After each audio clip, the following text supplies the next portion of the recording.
Welcome to AJ Minding Your Business. I'm Alexandria Majala, and together we take a look at what Africans are doing to get ahead in the world of finance.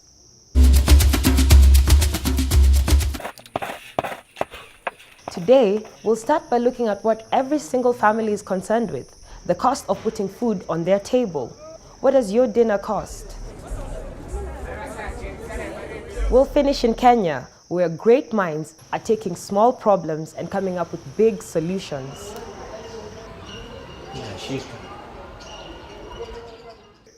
But first, some business headlines. Zimbabwe has withdrawn a request to the United Nations to fund its elections due later this year. According to one of President Robert Mugabe's ministers, the government doesn't want to comply with UN conditions concerning freedom of the press and security. Africa's richest man, Nigerian tycoon Aliko Dangote, says he will pay up to $8 billion into a Nigerian oil refinery. The plant will have a capacity of around 400,000 barrels a day and will be up and running by late 2016.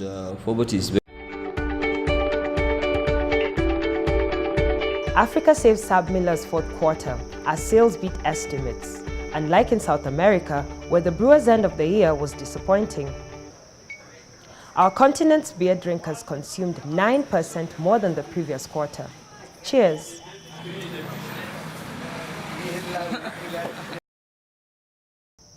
Local electronics distributors in Kenya are predicting a windfall this year, as the new president, Uhuru Kenyatta, has pledged to start every student's education with access to a laptop. Samsung, Acer, Compaq, and Hewlett-Packard are the top low-end brands that are likely to benefit from the proposed government program.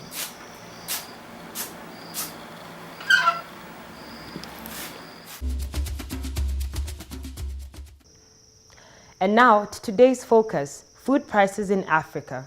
Many view our continent as a breadbasket with good agricultural soil in so much of the sub-Saharan region. But the price of feeding ourselves just seems to keep getting steeper.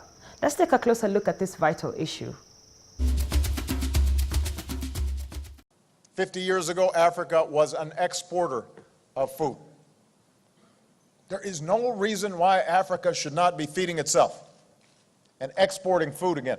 A serious call at a desperate period. Even with the advanced technology, scientists are still not able to identify the onset of a global food crisis. Food prices shot up by 8% between December 2011 and March this year. They have remained high since. Cereal prices doubled their 2010 costs, increasing the cases of reliance on food aid in developing countries. The main reason was the rise in oil prices and bad weather. Access to water is a problem in some areas, while others lack proper planning. From the continent's biggest economy, South Africa, the volatility of food prices is felt across the income divide. We are indeed feeling it.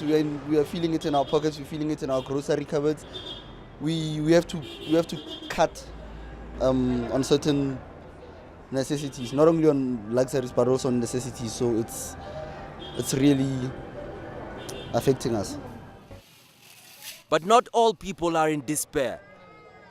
Rice production has exploded and we are proud of it, but we will need to increase assistance to farmers so that they can produce more in all parts of the country. Togo is running a program in Mission Tove, which has increased food security for more than 60,000 people in the area. The project, introduced by the World Bank, aims to boost the production of staple grains such as maize and rice, among others. This is set to decrease the reliance on imports. Providing farmers with the right inputs, the right seed, the right fertilizers, and a capacity to increase the productivity and the output of agriculture here in this area of rice in ways that help not just farmers and their families generate incomes that support them, but also in creating food security for Togo more generally. Mission Tove is only 30 kilometers away from the capital, Lome. Fruits of this food program are already showing. There was a time when people were not buying rice because of the high price. But with the introduction of the locally grown rice, we have been able to make a lot of sales. With a population of 5.7 million, the country still has a long way to go. Improving the situation in other parts of the country will be a hard task. This visit reassures us, but at the same time it reminds us of the challenges that we still have to overcome in order for the agricultural sector to grow. The sector needs more resources, and these resources should serve to produce results on the ground. The project is set to spread to other parts of the continent. True development involves not only delivering aid, but also promoting economic growth. At the recent G8 summit held in the US, food security was top of the discussion list. Results? That the US government and private corporations, 20 of which are African, will give $3 billion towards alleviation of hunger. The whole purpose of development is to create the conditions where assistance is no longer needed. Meanwhile, countries in Africa continue to campaign and sing out loud for people to invest more in their food security and come up with long-term solutions.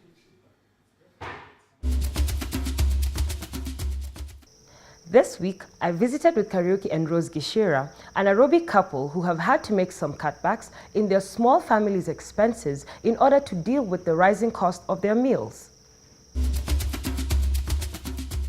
Welcome to AJ Minding Your Business Consumer segment. Today we are joined by the Gishira family, and they're here to shed more light on the current situation where food prices are skyrocketing. So they'll tell us how exactly it's affecting our families across the continent. I think the reason why things or commodities are very high is because of things like fuel. Getting commodities to the market, the farmers use transport. So obviously, if the fuel is high, they have to factor that in their cost of production. So I think the government needs to bring fuel down or reduce the amount of tax that they charge on fuel levy. And then another thing I think is they have to improve on infrastructure. Because you find that in Kenya, where people produce foodstuffs, is where we have the worst roads, places like Kinangop. And it doesn't make sense when you have produce spoiling in the roads or on the roads. So I think they have to improve the infrastructure, and then maybe the price of commodities will come down after they do that. We've been blessed with 3 children, and like you were saying before we used to be quite comfortable, but right now putting food on the table for the family is quite a challenge. And we also have our mother who is ailing, and we have to keep buying medication for her. So it's really a struggle right now. We're very grateful to the Gishira family for joining us on AJ's Minding Your Business Consumer segment. Look out next week for what's on the consumer segment. For now, it's back to AJ Minding Your Business. After the break, we are back with a trip to Zambia to find out just how much their money is worth.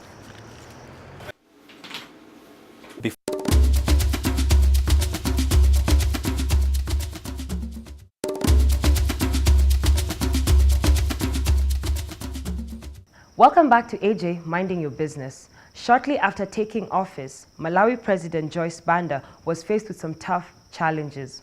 One of the toughest was a confidence crisis from foreign investors that she inherited from her deceased predecessor.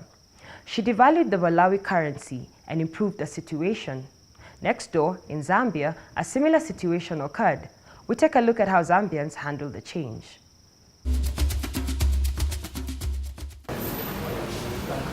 For a first-time visitor to this bookshop in Lusaka, Zambia, one might be persuaded to think that these books have 2 prices. Or better yet, that there is a sales promotion in the Planet Bookshop at the Arcades shopping mall. Stephen Miti is the store's manager. Miti, who has worked at the bookshop for the last 10 years, explains the reason behind having 2 prices. Currently, we've been encouraged to put two prices on this product so that people they can see what it was on old currency and what it is in new currency. For decades, Zambia's currency, the kwacha, has had many digits. This made the currency weak. It also led to many paper millionaires in a country of about 14 million people.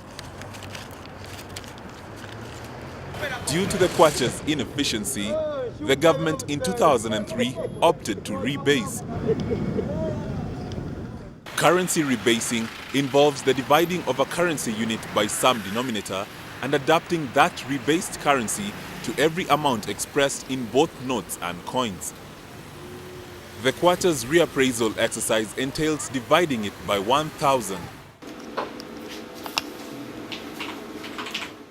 Yusuf Dodia is the chairperson of the Private Sector Development Association.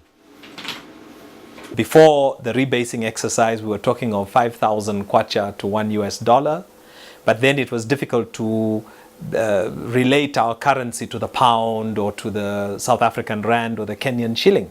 The revaluing of the kwacha will also lead to the replacement of all notes and coins currently in circulation. But Dodia is of the opinion that this may pose new challenges, especially to banking institutions. As to whether at this particular point in time we could afford it, because obviously it comes with a cost, having to print new currency, having to change the mechanisms in the banking sector, ATMs and so forth. Various people have come up with means of helping ordinary Zambians understand the new kwacha. The Zambian government has initiated a sensitization program titled New Money is Coming, Kwacha Ngwe. Rebasing workbooks have also gone on sale at various bookshops. It has really helped the government to, the public, so that they didn't have much problems. So we tried to, the contents of the book, it has some, information which helped the public to know exactly what the government was trying to do. Due to the revision of the kwacha's value, the Zambian government has reintroduced coins back into circulation. Dr. Houston Chiputa is the head of the history department at the University of Zambia. Well, it was not literally stopping using coins, but they were just phased out on their own because essentially they became irrelevant to the economy because the kwacha became too highly denominated so that small denominations, particularly coins, could not buy anything literally. The reintroduction of coins has posed challenges to small-scale traders. Traders like Edith Nalube. She sells groceries at the Charleston market in Lusaka. The rebased money has no major problems. The only problem is the coins and how to carry them, because sometimes they drop and sometimes they are way too many and heavy to carry. But with the note, they are okay because even if you carry large amounts, they still look less. Other traders like Ruth Ferry had more reservations about the coins.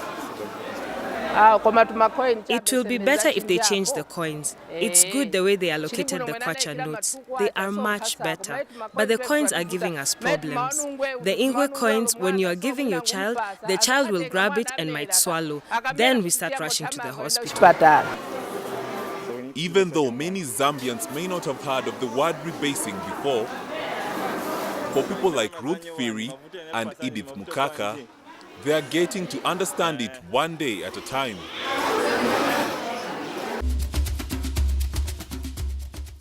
Our final story of the day comes from Kenya, where young inventors are using new technology in clever ways to handle everyday challenges.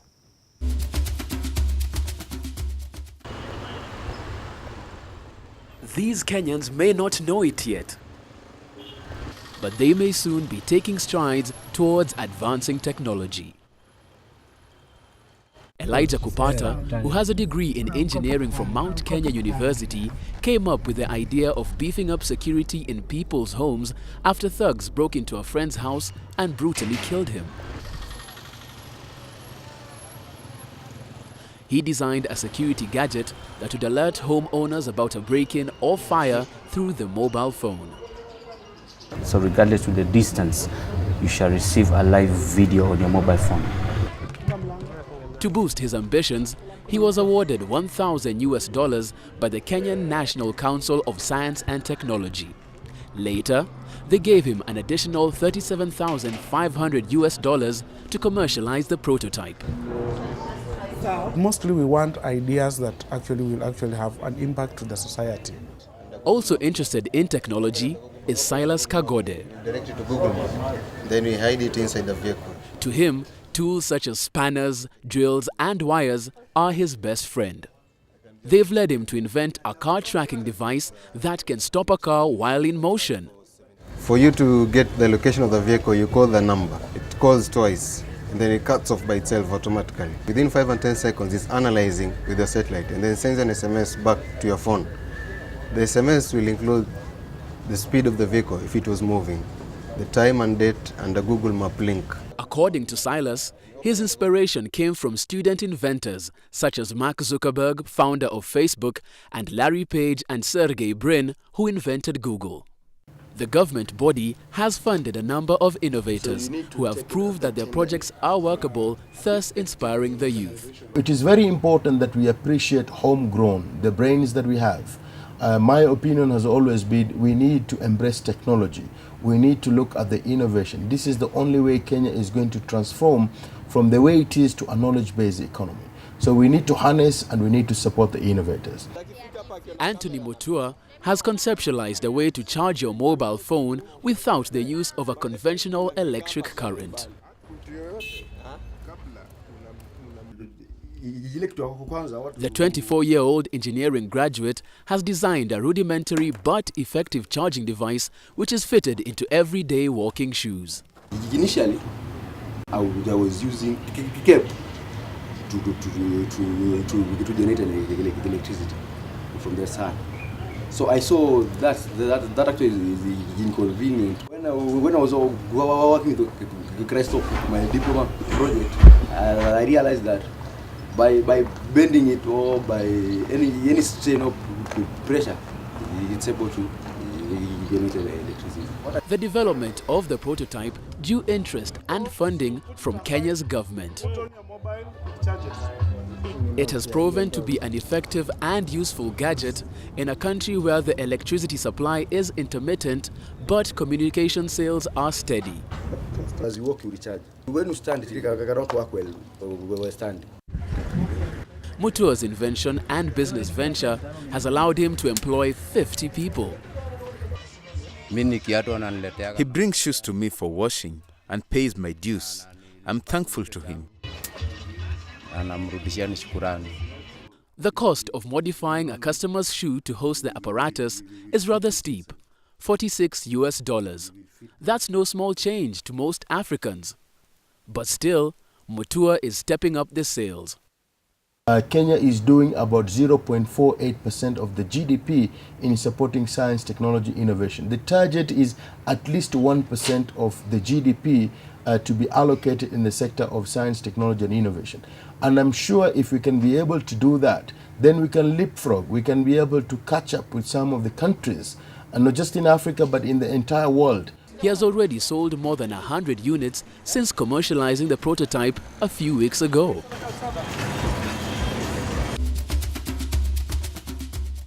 Thanks for joining us for AJ Minding Your Business. If you have a business in your area that is unique, please drop us a line on the email address on your screen. You never know, AJ might just be planning a trip to your town soon.